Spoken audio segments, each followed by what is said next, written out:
कसं आहे माहिती का, सध्या परिस्थिती मोठ्या प्रमाणात बिकट झाली आहे. म्हणजे मोठ्या प्रमाणात अवघड झाली आहे. कारण की एकीकडे जे तरुण पोरं आहे त्यांचे लग्नाचे वय होऊन चाललेत. काही जणांचे लग्नाचे वय 30-30 झालेत, 35-35 झालेत, काही जणांचे 40 झालेत. पण मात्र तरीसुद्धा त्यांचे लग्न होत नाहीयेत. ते अघ्या पद्धतीनं चांगल्या पद्धतीनं काम करतायत. ते लग्न करून त्यांच्या बायकोला चांगल्या पद्धतीनं सांभाळू शकतात, सुखाचा संसारसुद्धा करू शकतात. पण मात्र तरीसुद्धा त्यांना त्या ठिकाणी बायको मिळत नसल्यामुळं राज्यामध्ये अशी परिस्थिती मोठ्या प्रमाणात बिकट झाली आहे. पण मात्र दुसरीकडे ज्यांची लग्न होत आहेत, सुखाचा संसार होतोय, त्यांचं मात्र एकमेकांसोबत जमत नाहीये. त्यांचे एकमेकांसोबत भांडणं होत आहेत, वाद होत आहेत, विवाद होत आहेत. पण मात्र या सगळ्या गोष्टींच्या पलीकडे जाऊन विवाहित महिलांचे बाहेर लफडे सुरू होत आहेत.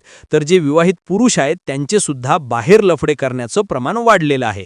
पण मात्र या सगळ्या गोष्टींचा परिणाम म्हणून दुसरीकडे ज्यांची लग्न झालेली आहेत त्यांची लग्न टिकताना आपल्याला दिसत नाहीयेत. कारण की घटस्फोटाचं प्रमाण मोठ्या प्रमाणात वाढलेलं आहे. नेमकं घटस्फोटाचं प्रमाण किती टक्के वाढलंय, काय वाढलंय, कुठे हे सगळं घडलंय, हेच आपल्याला सविस्तर या व्हिडिओमध्ये बघायचंय. पण जर तुम्ही अजूनही आपलं चॅनल सबस्क्राईब केलं नसेल तर लगेचच करून घ्या आणि बाजूला असणाऱ्या बेल नोटिफिकेशनला सुद्धा ऑन करायला विसरू नका. कसे माहिती का, ज्याची लग्न होत नाहीयेत म्हणून ज्याचं लग्न झालं नाही ते माणूस परेशान, ते पोरगं परेशान, आणि इकडून तिकडून ज्याचं लग्न झालंय, सगळं काही सुरळीतपणानं चालू आहे, ते सुद्धा परेशान आहे. कारण की त्याला वाटतं त्याला त्याच्या मनासारखी बायको भेटली नाही, तर ती जी बायको आहे तिला वाटते तिच्या मनासारखा नवरा भेटला नाही. आणि असं म्हणून हे आता एकमेकांकडून घटस्फोट घेत आहेत आणि घटस्फोटाचं प्रमाण मोठ्या प्रमाणात वाढलेलं आहे. आता हे जे घटस्फोट घेण्याचं प्रमाण वाढलं आहे ते आहे पुण्यातील शिवाजीनगर कुटुंब न्यायालयामध्ये आलेल्या आकडेवारीनुसार. कारण की त्या ठिकाणी दररोज 10 पेक्षा जास्त अर्ज घटस्फोटासाठी दाखल होत आहेत आणि वर्षभरामध्ये 4000 पेक्षा जास्त नवरा बायको हे एकमेकांपासून घटस्फोट घेत आहेत.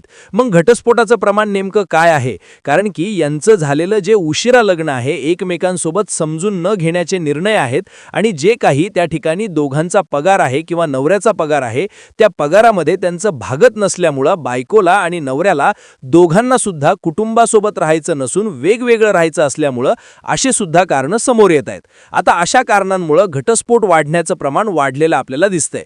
पण मात्र आपण जर काही दिवसा अगोदर, काही वर्षा अगोदर जर विचार केला तर कौटुंबिक हिंसाचाराच्या घटना मोठ्या प्रमाणात घडत होत्या. त्याच्यामध्ये सासू ही सुनेला मोठ्या प्रमाणात ताण देत होती, वैताग देत होती. सुनेला नवरा मारत होता, सासू ताण देत होती, सासरा देत होता. म्हणजे एकंदरीत सुनेचा छळ मागच्या काही वर्षांमध्ये मोठ्या प्रमाणात होत होता.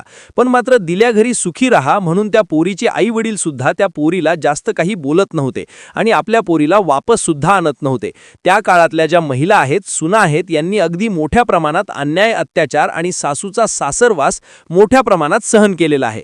पण मात्र काळ बदलला, वेळ बदलली, आता स्मार्ट युग आलेला आहे, स्मार्ट जग आलं आहे आणि या स्मार्ट जगामध्ये ज्यांची लग्न झालेली आहेत त्यांचं आता नवऱ्याचं थोडंफार बोलणं किंवा नवऱ्याचं उशिरा येणं किंवा बाहेर लफडं करणं या अशा विविध कारणामुळं थोडं काही भानगड झाली की लगेचच घटस्फोट देण्याचं प्रमाण वाढलेलं आहे. आता ज्यांची लग्न झाली ते घटस्फोट घेऊन मोकळे होत आहेत.